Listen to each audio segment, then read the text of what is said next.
had planned to do more, but I got caught up, as I always do, with exploring. And that's why I made the market guy thinking that I could just buy the saplings that I'm missing. You can't do that.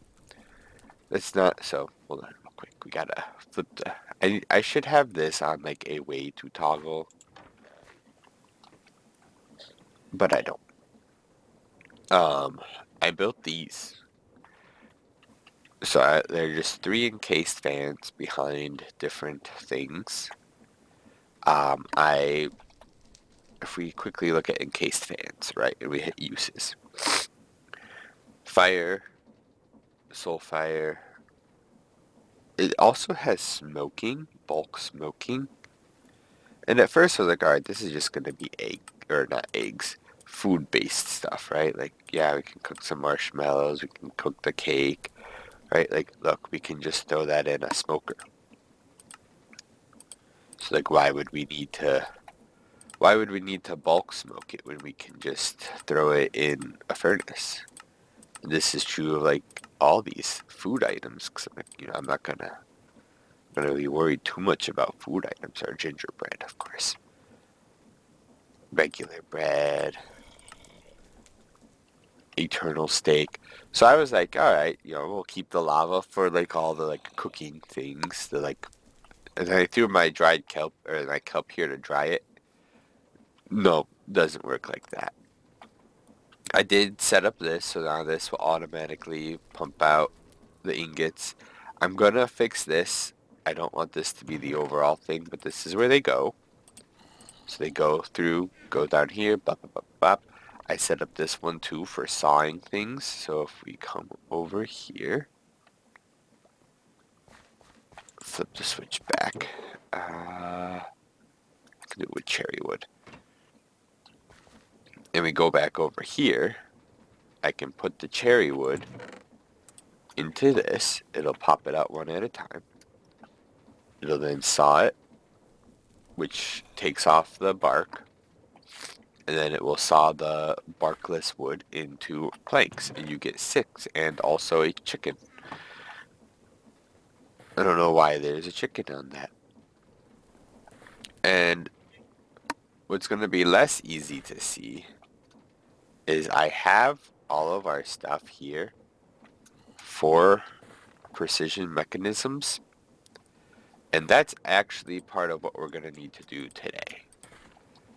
Because real quick, I'll show you the other monstrosity that I've built over here.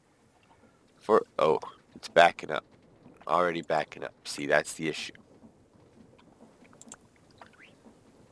But it's working. Look, I already got 2 buckets of honey.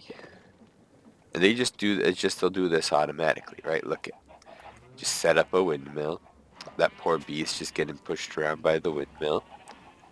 And then I set up all these disgusting mechanisms here to automatically put in or automatically harvest the honey when it's full.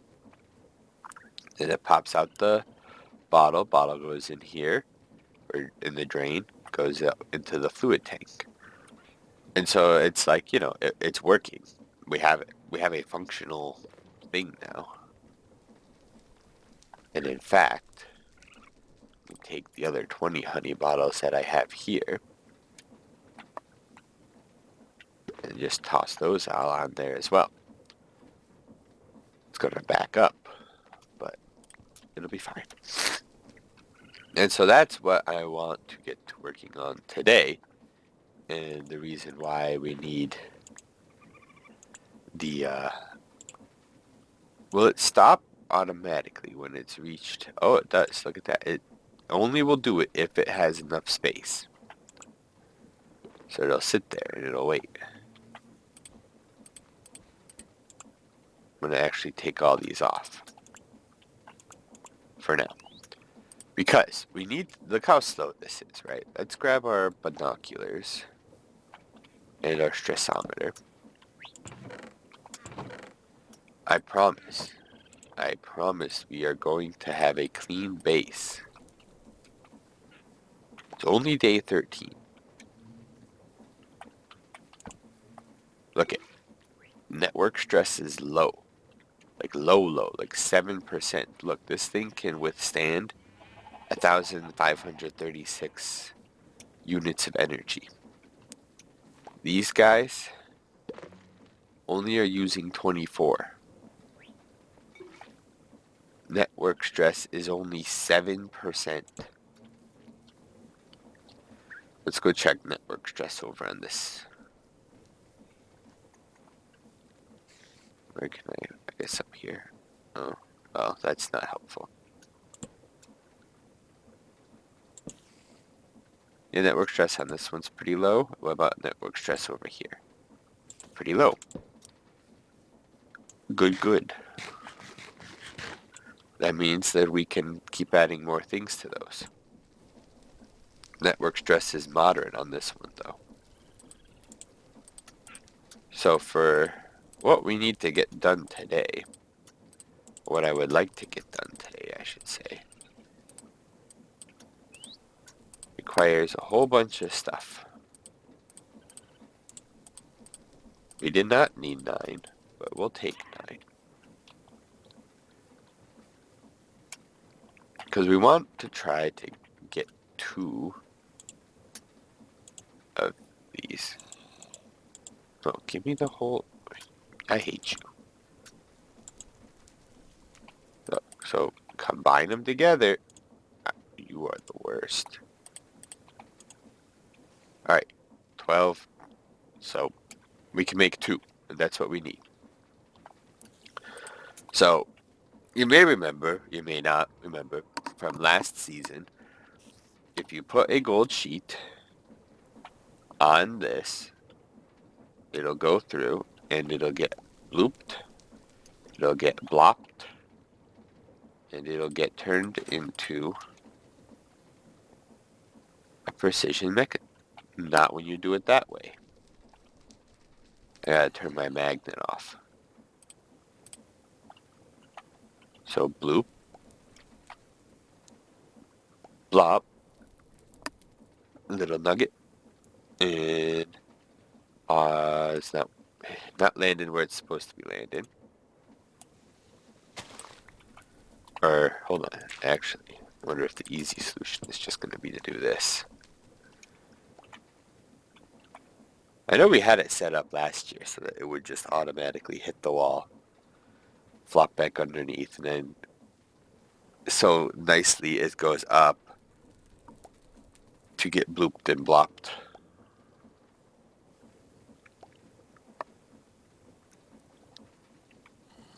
And I suppose we could technically get the next one started while this one's actually going.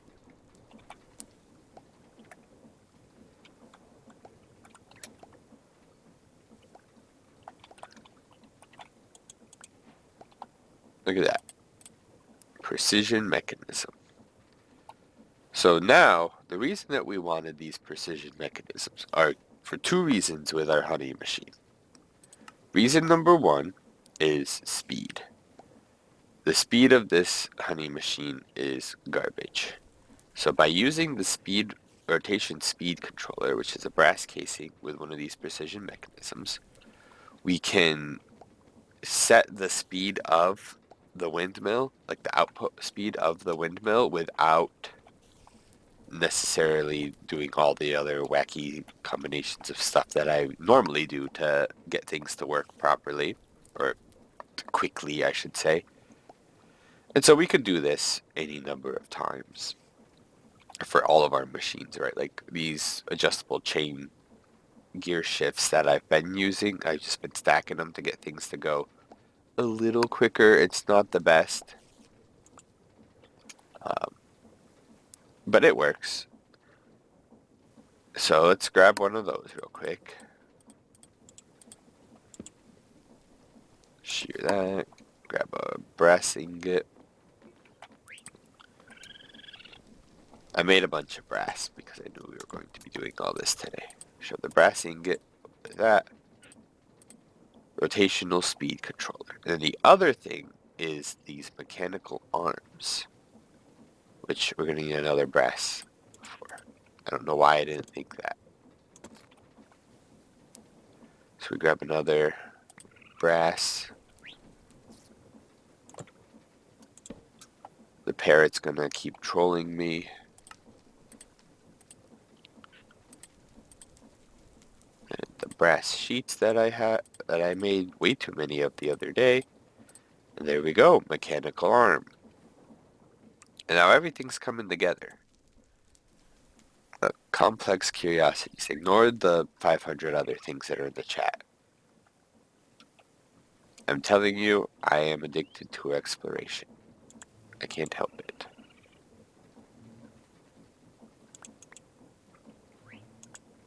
Alright, so, turning off the machine here.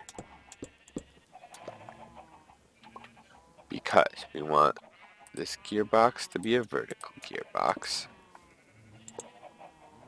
And then I think we need to grab one of our large wheels. I was hoping I could just do that from over there. Give me the wheels.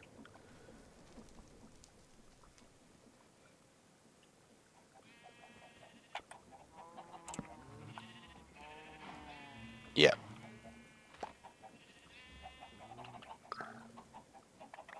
We don't need that anymore. So now if we do... Did I honestly run out of... I did. Hi, B.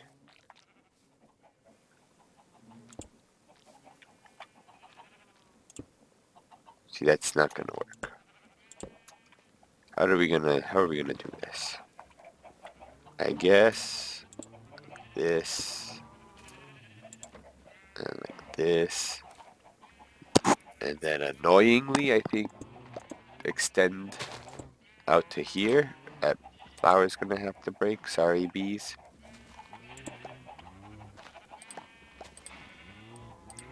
Let me put it back down for you guys. And we take that to there. And now everything's working in reverse.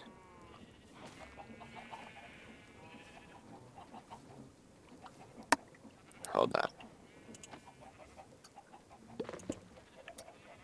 This is not gonna work.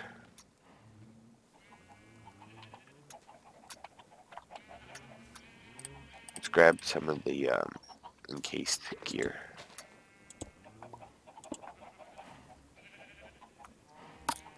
That's not helpful either. Actually, that might be better.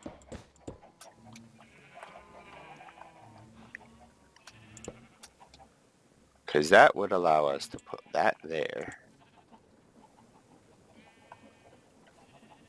And then if I do that, which means that I actually can just get rid of this entirely. And put this there. And then put everything... If you don't turn off the crafting table, it messes everything up. Put this back on our belt. Get the bread back in my hand. So everything should be working. Yep. Everything's working. And so now, I think you select take from depots. Then you do shift, and shift. And then if I set this here, 2 selected points removed due to not being able to reach. Perfect. Which ones?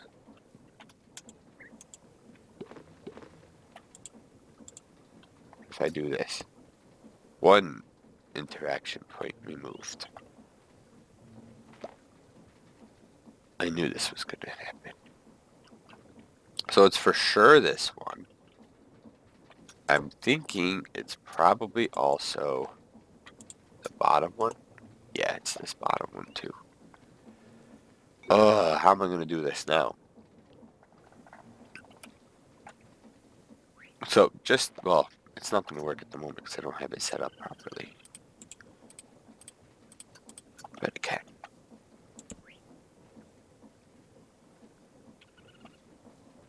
You're going to do, yeah. So it goes down, grabs its bottle, and then does super extendo mode. and puts the bottle up there, which then replenishes the bottle stock on that, which is fantastic. That's what we want it to do. The problem is we also want it to get this one over here, which I can fix, stop easily enough with something like this.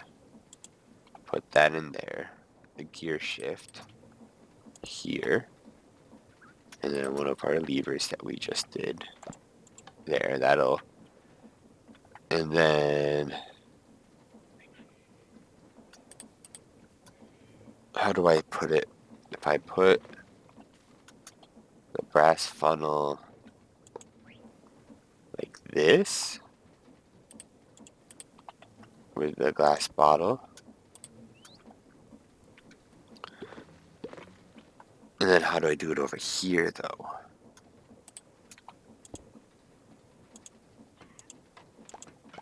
Because that'll be fine.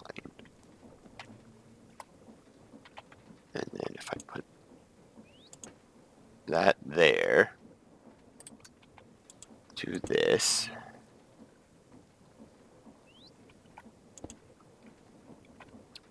Now how do I get this to go the opposite? Because if I hook it up to this one at all, it's gonna immediately start going the wrong direction, right? Like it just will. I'm interested though to see if this will work the way that I want it to. I'm gonna throw a, yeah, no, see, that's not gonna work. Didn't think it would. Ugh, that's annoying. But luckily, I can fix.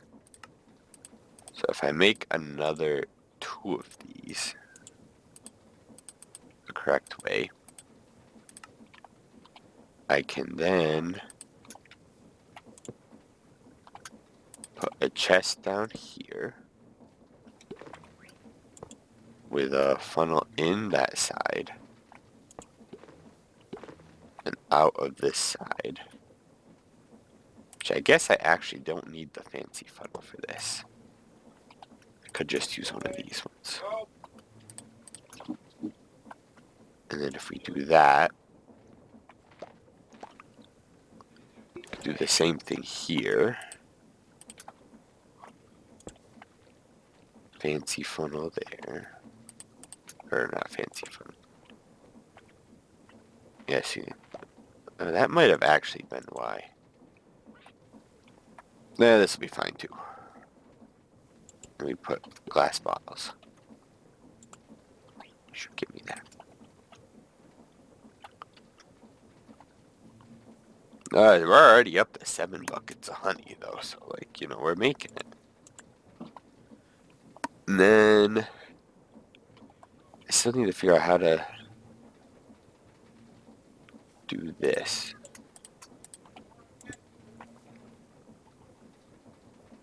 Oh, it's the leaves falling. I was like, what the heck is happening?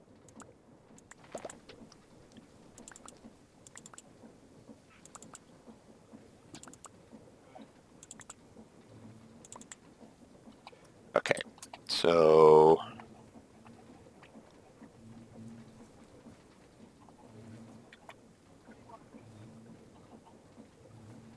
I do this.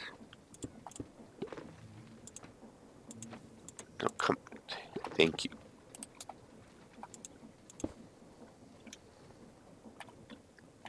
All right, perfect. So now, if we select these 2 as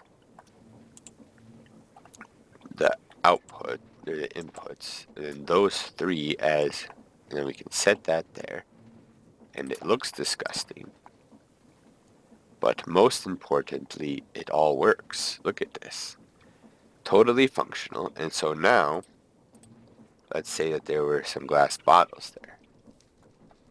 There should be in round robin mode, right? Yeah. So I'll put one there, which will then come out. It'll put all of them into the chest. Thank you, machine. Thank you for that. That is exactly what I said not to do.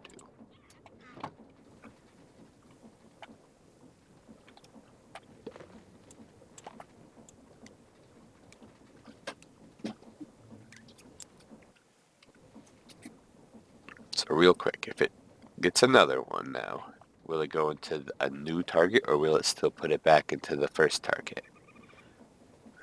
No, it'll go into the next one. Okay. So if I just do this,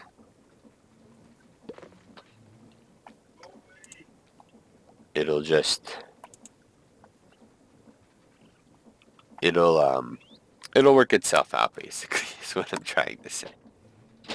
So this one now has 18 glass bottles. The one over here has 18 glass bottles, and the guy up top has 13. So they're all basically even. Got 10 buckets of honey. So now the thing though is that we never actually messed with this to, if we set it up to 64, everything goes absolutely bonkers mode.